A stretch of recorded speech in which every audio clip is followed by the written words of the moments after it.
Hi hello viral London chocolate strawberry recipe చేసుకుందాం వచ్చేయండి. ముందుగా స్ట్రాబెర్రీస్లో కొద్దిగా సాల్ట్, వెనిగర్, వాటర్ పోసుకొని 10 నిమిషాల పాటు పక్కన పెట్టుకోవాలి. ఆ తర్వాత ఈ స్ట్రాబెర్రీ ముక్కలను మంచిగా కడుక్కొని చిన్న చిన్న ముక్కలుగా కట్ చేసుకోవాలి. ఇప్పుడు ఒక కప్ తీసుకొని డార్క్ చాక్లెట్ని ముక్కలు ముక్కలుగా కట్ చేసుకొని మెల్ట్ చేసుకోవాలి. నేనైతే ఇక్కడ డార్క్ చాక్లెట్ యూస్ చేశాను, మీరు మిల్క్ చాక్లెట్ కూడా వాడచ్చు. ఈ మెల్ట్ అయిన చాక్లెట్ సిరప్లో కొద్ది భాగాన్ని పక్కన పెట్టుకొని మిగిలిన భాగంలో ఈ స్ట్రాబెర్రీ ముక్కలు వేసుకొని బాగా కోట్ అయ్యేలాగా కలుపుకోవాలి. ఆ తర్వాత పక్కన పెట్టుకున్న చాక్లెట్ సిరప్ని పైన పోసుకొని ఎంజాయ్ చేస్తే ఉంటుంది. వావ్!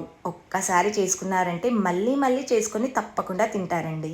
ఈ రెసిపీ హెల్త్కి కూడా చాలా మంచిది, తప్పకుండా ట్రై చేయండి. ఇలాంటి మంచి మంచి హెల్దీ రెసిపీస్ కోసం ప్లీజ్ లైక్ చేయండి, షేర్ చేయండి, సబ్స్క్రైబ్ చేసుకోండి. Thank you for watching. Bye.